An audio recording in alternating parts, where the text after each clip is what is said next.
From music and fashion to cumbias and culture, Selena Quintanilla is a special artist with an extra special connection to the city of San Antonio. Good evening, I'm Jen Tobias-Struski. And I'm Erica Hernandez. Now, she's performed at Fiesta, the Alamo Dome, opened her salon, ran fashion shows, and of course, many scenes in the movie were filmed right here in the Alamo City. So it's no wonder San Antonians have so many great Selena memories. It's why even 30 years after her passing, her legacy has only strengthened. Tonight, we will showcase stories about everyday people that have taken influence from her story, her music, her charisma, and turned them into passions of their own. From viral TikTokers. They still want me to continue, oh, do this song, do that song, do this scene. And small business owners. I feel like she's looking down right now and she's so overjoyed with all the things that people create. To a new generation of fans. Certain like Selena's songs make me feel completely free. And you don't want to miss a special performance by Grupo Metal featuring Chris Perez. Their new song, La Flor, is sure to get you doing the washing machine. But first, a few familiar faces share a little insight into the Selena they knew off stage and explain why so many fans still feel a personal connection to her to this day. So most people are familiar with the icon that she's become and all the things that she represents, right? Powerful woman, amazing entertainer, vocalist, songwriter. But the truth of the matter is that before all that and beyond all that, Selena was a woman, an extraordinary woman with a real life and real desires, and who loved her family and who loved her husband and who had worked so hard from the moment she was 9 years old. She had a lot of dreams. She was down to go after all of them. You know what I mean? If there was something that she wanted, she wasn't afraid to put in all the hard work. The other side of it is that she also had a really vulnerable side. She saw life as a gift to be treasured, but ultimately the most important thing that she modeled was humility, love, and an open-heartedness. She was a natural, happy, genuine person aside from the artist. We had a lot of fun times, because she was super goofy. She loved to dance, she loved to laugh, have a great time, she loved fashion. She was just the nicest person in the world. That resonates through the camera, through videos, through photos, through her smile, through her laugh, through just the way she carried herself as a person. I remember the first time I saw Selena in an interview on television, and I had never seen anyone on mainstream national television in Mexico or the States look so much like they could be my neighbor or my prima or somebody who was so distinctly from my community. You see a person doing an interview and you're like, wow, they just move you. They make you laugh. I don't know, something about them, their aura, and she had that. And to me, that is her true legacy. I think it's important that we continue to teach Selena's legacy because Selena is us. Selena is part of our history. She's part of our identity. And so her story is her story, but in a way it's also our story. Her legacy is that lasting. The change that she made here on Earth was truly so groundbreaking and revolutionary that we're still feeling reverberations today. Tonight, we'll dive deep into all of the ways Selena's legacy lives on, but she's most commonly known as a trailblazer in the music industry. She's referred to as the Queen of Tejano. But if there's one thing we know about Selena, is that she was not going to be boxed into a genre. Although she was preparing for a huge crossover album, Selena had already broken so many barriers and paved a path for many of the artists we see today. Two things with the way that she changed music. One is she was a woman in an incredibly male-dominated music genre. Radio airplay was very rare for us because they would play a woman every 2 hours. Yeah, we were never on the same bill, hardly ever. Probably shared the stage 3 times. It was like pulling teeth to even get us on the bill as women, let alone have 2. or 3 in one show. That was unheard of. For the most part, like the big stars that had a lot of draw were men. 93, 94, like when it really started to kind of shift, more women were coming in. And it wasn't until the mid-90s that you really started to see that. The winner is Selena Quintanilla. Selena and Los Dinos swept the Tejano Music Awards this year. Female Entertainer of the Year, Female Vocalist of the Year, Best Album, and Best Tejano Crossover. Tejano music was a regional roots music that was suddenly becoming mainstream. And I have to credit us because our generation is really the ones that got the younger generation listening. I mean, we like to say we were Tejano when Tejano wasn't cool. Selena and I were, 17, 18 years old. And then Selena came and said, I'm an American teenager and I listen to top 40. You think of yourself and me as my own person, my Spotify playlist is everywhere. It's like crazy. You have your cultures, you're appreciative of both of your cultures and you want to make that your own.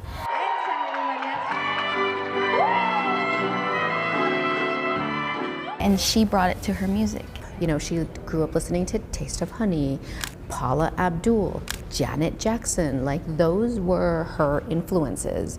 American pop, particularly Black American pop as well, and I want to be specific about that. And she always paid homage to her influences. She was doing the type of music that spoke to her, that moved her. I'd attribute that to a lot of the hard work that AB put into it, because he is a visionary, Selena's brother, and it was so much fun, all of us as musicians being in the room and putting something together. They created what spoke to them, how they felt like they wanted to represent their sound.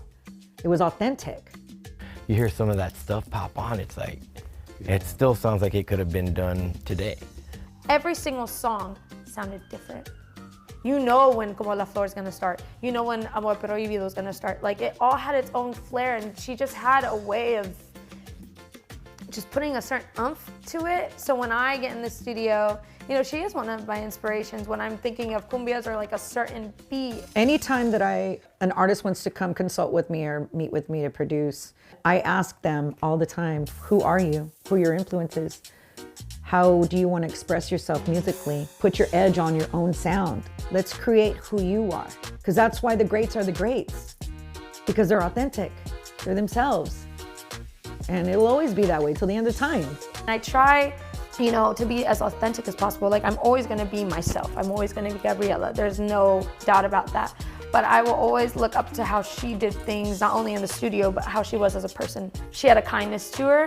When I was old enough to really see who she was and look at interviews and look at her performances was when I was really starting to get into my own as an artist. And I just loved what she did. The way she would look at the camera, or her eyebrow that she would raise, or her dance moves. It was something that I admired a lot.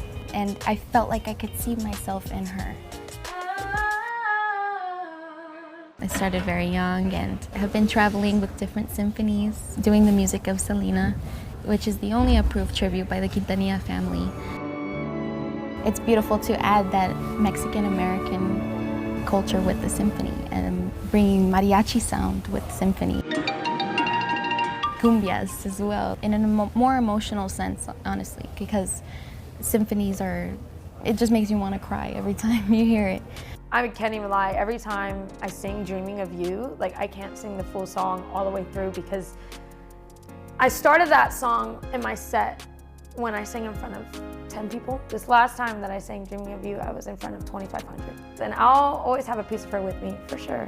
Because I think, had she not paved the way for other women, or just other artists in general, I wouldn't be here. Selena was a blueprint. Without Selena, there's no J-Lo, there's no Latin boom, there's no Bad Bunny now. Like, I really do genuinely believe that. There's a cultural lineage to Latin global pop stardom that we can trace back to Selena and the path that she paved.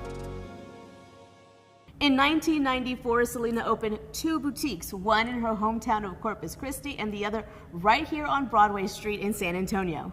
It was the first step into what many say was her true passion, fashion.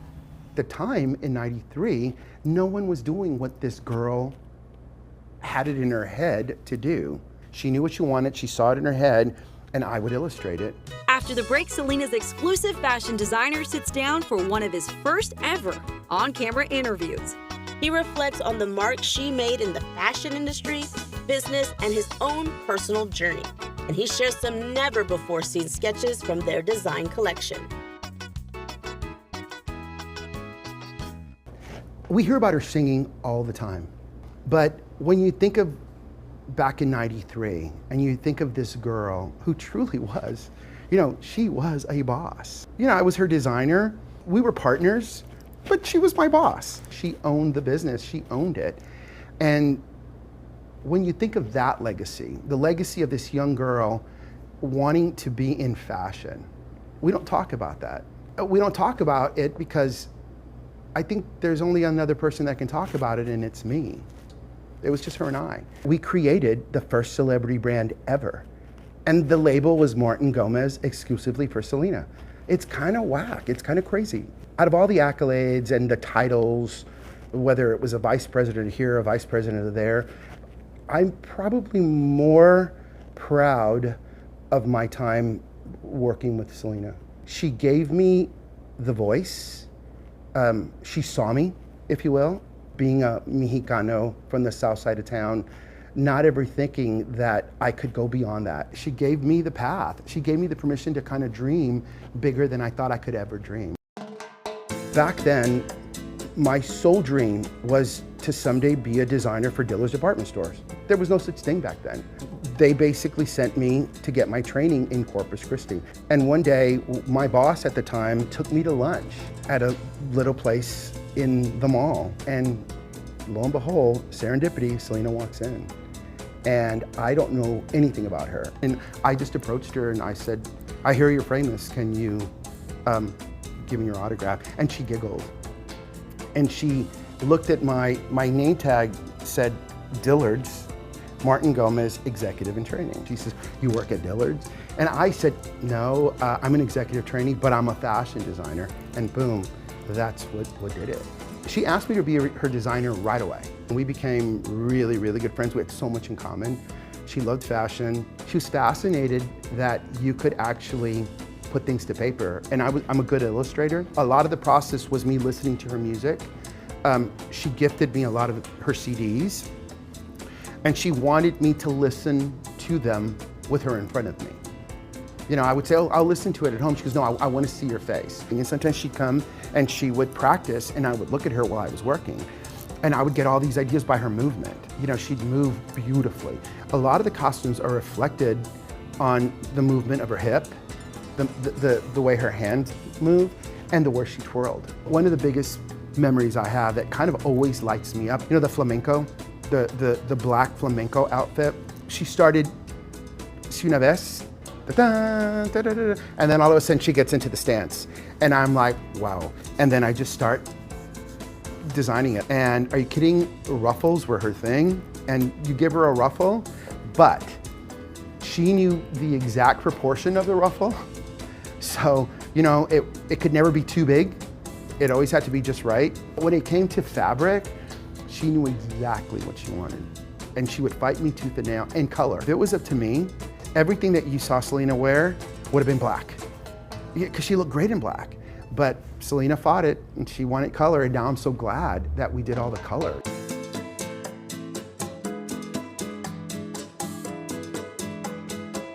I love this because it was kind of like, I spray painted to make it look like armor.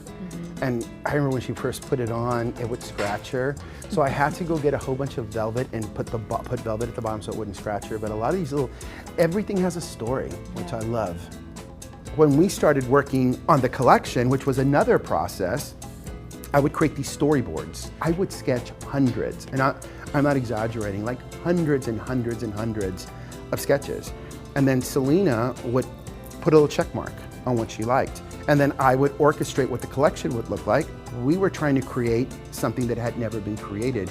Can you imagine, talking to this girl and the audacity of this young girl thinking, I'm gonna create a factory in Corpus Christi. I'm gonna hire people that can sew. I have a designer, and we're going to put it in the store and we're going to have a brand. And the brand's going to be Martin Gomez exclusive for Selena. This is 1993. There's no such thing. Remember, my only dream was to design for Dillard's. That's it. I remember this outfit, and this was one of my favorite. All this was leather, and like when you think of worked tooled leather, it's kind of crazy. No, it was beautiful. It fit me like a glove. I don't think she knew what she was doing. I think she just was. You know, she was that inspirational for a lot of people, and for me, she put, you know, fire and wind under my wings. When I was 15, I decided to pursue modeling and acting, and got told no a lot. I never let it stop me. I just kept on auditioning, and I kept on going to different things. And one day, one of her cousins, who was a Jehovah's Witness, said, "Alex, you know, they're auditioning for, you know, she's gonna have runway shows, she's designing clothes." And I told my mom, "I have to be there, Mom. I gotta go." That was the first time that I met Martin, I met Selena, and I walked for them. I had so many dreams, ambitions, and it was so exciting to meet someone who also had so many ambitions and dreams, because thus far I had been in this religion that was constantly telling me that it was wrong for me to dream big. At the time, Victoria's Secret was really big, and she loved that catalog, and so did I. I mean, I knew every single model in there. I knew all their names. It was the 90s. Fashion was peak. I remember specifically this one particular night, she told me, "I want to make a catalog, and you're going to be my catalog model." Modeling wasn't like at the forefront of what I wanted to do. I actually wanted to be an actress. And she told me I could do everything. She was like, "You can do all of it." She says, "I'm doing this, I'm doing that. You know, I'm gonna make a perfume, you know, you know, she told me about the catalog. I mean, she's just telling me all these different things that she's gonna do. People like to see glamorous things, and I thought it would be nice to have my own line of clothing. Selena's dream was to have a store with clothes in it that had her name on it, that would turn into kids' clothes, that would turn into a perfume, that would turn into shoes. We now call that lifestyle. But in 1993, there was no such thing. She really knew how to map it out, and she really knew, she could see it. She was a visionary. And even at that young age, I could see that. I still go and shop the stores. And when you look at the inspiration of what we did, and designers taking inspiration from it, now I am so proud of the legacy of not just what we did in fashion, but the fact that we were these Mexican kids, both from all intents and purposes the other side of the tracks, and that we created this brand that was the first of its kind, and that we created a movement. Her legacy is in, I guess, the American dream, the Mexican-American dream. She did not have any limitations as far as what she could do. When I see the pictures, the little girl wearing the disco outfit, it warms your heart a lot, because for me, everything, my entire life has been shaped with, and I mean my entire life has been shaped with 4 words. Selena would have loved this. Because we sat and talked about what we wanted to do. We sat on the floor at Q Productions, and I would be sketching, and I would tell her, well, I'm gonna go here, and I'm gonna go there, and it was all just dreams. So when I live with the fact that I did everything that we talked about, you think, Selena would love this.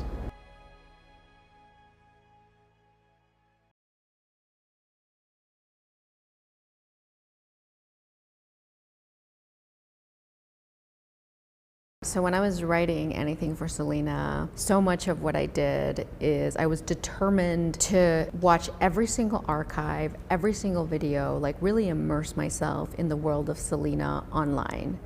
From archival performances and interviews to reenactments and impersonators, if you type in Selena on your social media, your feed's gonna be flooded with all kinds of Selena content creators. They're like curators. They're like artists. Many of these are run by like very young people, like people who were not alive when Selena was. And so like they only know her through these videos. She's still such a huge presence within like influencers and the internet. Like it shows that even if you weren't alive when she was, there is a power to her legacy. She's still very much a very potent symbol. You know, her relevance has not faded. On the contrary, like it's taken new life with new generations. One of the most popular creators for Selena content is San Antonio native AJ Rivas. He blew up on TikTok from his reenactments of the Selena movie, but the motivation behind his videos isn't just for comedy. He tells me that Selena's music is a soundtrack to some of his fondest core memories. When was like your first Selena post? My first Selena post was in 2019, technically. The fighting scene, the argument scene for the movie, but it wasn't until we did the scene where she wants to elope with Chris. That video is the one that like overnight, and I'm like looking at the interactions on TikTok and I'm like, wait, like numbers were like going and going and going. With over 5.6 million likes on TikTok, AJ's Selena skits quickly became a staple for his online persona. What would you say to the haters who are like, well, Selena didn't have a beard, you're making fun of her? What I tell people is my character, which was Jessica, it's a character I have on social media, she was the one impersonating Selena. But impersonating as in your prima, your tia who thinks they look like Selena, and I'm like, girl, like you do not look like her. So that was the persona, and people got that. His love for Selena started at a young age thanks to his father. Before my dad passed away to leukemia when I was 5. It was Selena was just like our connection. A connection that inspired this tattoo and conjures up his earliest memories of chasing the spotlight. So he bought me the Selena Live cassette tape. On my birthday, he told me, he goes, mijo, the family's outside. I gave the DJ your tape, and and everyone's waiting for you to perform Como la Flor. And so there I am, a little 5-year-old little boy, already doing this. I think my dad knew. God rest his soul, I think my dad knew I had a little sugar in the tank. Those performances now happening on bigger stages for even bigger audiences, from his over 325,000 followers on social media to live sold-out comedy shows. What's the feedback that you've gotten from people? They still want me to continue, oh, do this song, do that song, do this scene. Any lip singing video I love to do is Como la Flor, the last concert. Do it. Every breath. Let's do it. Ahora, me gusta dedicar esta canción para todos ustedes. I messed up. I gotta do it with the music. So I can't do it. I'm sorry. People who come to my comedy shows, they know me as the Selena guy, or AJ that does Selena, or you know, a Selena impersonator, right? So when I come out to do my set, all you hear is, Selena, what are you doing here? Looking up at the moon and I'm dreaming.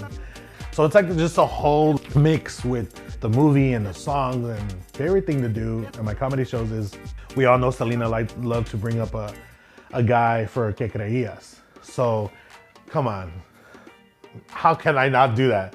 People love it. They enjoy that. It's fun. I love it. I love her. Selena was innovative in fashion, style, and music, but she was also incredibly innovative when it came to language. The lure of an artist winning the hearts of 2 worlds in 2 languages has brought comfort to so many, especially Mexican Americans. Even if sometimes she would get a little embarrassed, shame was not the predominant feeling that you got around Selena when she was speaking Spanish. Casi todos los diseñadores ponen, si es un 16, lo ponen que es un 14. Un 14. 14, perdón. Tex-Mex 14. Pero me entiendes, ¿verdad? It's not that she spoke a little bit of Spanish, you could kind of understand it. Like, no. Girlfriend did not know Spanish, like, at all, you know, like, early on. Toward the end of her life, like, she could do full interviews in Spanish. And to see that journey in public, it was revolutionary. It hadn't been done. she had so much pride, and she didn't allow like all of this baggage that we have as Mexican Americans to stop her from claiming what she believed was rightfully hers, which was her heritage and her cultural identity as a Mexicana. And that was incredibly powerful. Whether it's how she broke through language and gender barriers, or simply how she wasn't afraid to follow her dreams, anyone, anywhere can connect with Selena in some way or another. With strength and perseverance disguised as glitter and dancing, the LGBTQ community is one of many that finds comfort in her legacy. And one woman shares how she went from a kid lip-syncing in her living room to becoming one of South Texas's most notable drag queens. Hi, my name is Hernandez, and I'm a Selena impersonator.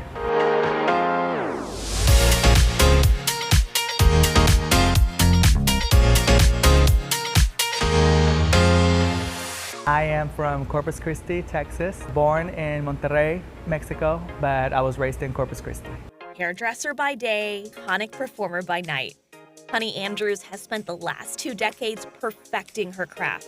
I've studied her so much over the years. From every performance, I know every little breath, every little hand gesture. I've gotten her makeup replicated down to as close as the way she would do hers, her hair, everything. Obviously, I always loved her music. I've always been a fan of hers. Honey has traveled across the country lip-syncing her favorite Selena songs and dressed in drag, what she defined as the art of female impersonation. Selena inspired me a lot. She inspired me a lot because of who she was as a woman, being able to handle the Tejano industry, which was mainly all men. She broke down barriers because of her music, because of her talent, because of her poise. In the LGBT community, I feel like they get so drawn to that because she was such a positive role model and such a positive person. So I was like, well, this is exactly what I aspire to be in life. Grow up to be a powerhouse of a woman. I started my transition when I was about 18 years old. When I was finally out of high school, then I decided that I know what I felt like I wanted to live my life as. So I started around 18 years old, and growing up in a Hispanic Latino family, it was a very timid topic to touch. But with the help of my mom and everything, and all my siblings have been very accepting. Of course, it's not the type of thing that, everybody's like, oh yay, right away. But as time went, it got easier. It was around this same time that Honey dove into the world of Selena. Since I have the museum nearby, I like to go take photos of the costumes and make sure I have everything from every little seam, from the rhinestones to the patterns to see what they were made, to make sure I get it as close to the original as possible. So I've traveled as far as coming over here to San Antonio to buy some fabrics. A lot of the costumes that were seen in the movie, I have probably like 90% of them. From the jean jacket with the short hair, the one with the white tights, I have the one with the hat. But to be honest, the one that everybody goes back to and requests the most is the infamous purple one. Decked out in rhinestones and red lips, Honey dominates the dance floor, and it's almost like it's Selena herself. The crowd erupts with nostalgia. The way that people receive those songs, it's so amazing to know that people recognize these beats. So as the minute the song switches, the crowd goes wild.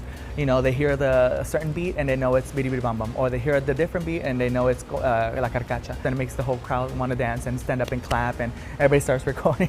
The energy is like amazing. To me, like the comments come afterwards, they're like, oh my God, I thought I was watching her. And I love that feeling because I'm like, okay, I'm doing a good job. From empowering entertainers to fostering mother-daughter relationships, Selena continues to impact the lives of young women. Still ahead, the story of a mom passing down Selena's story and making one-of-a-kind memories for her daughters.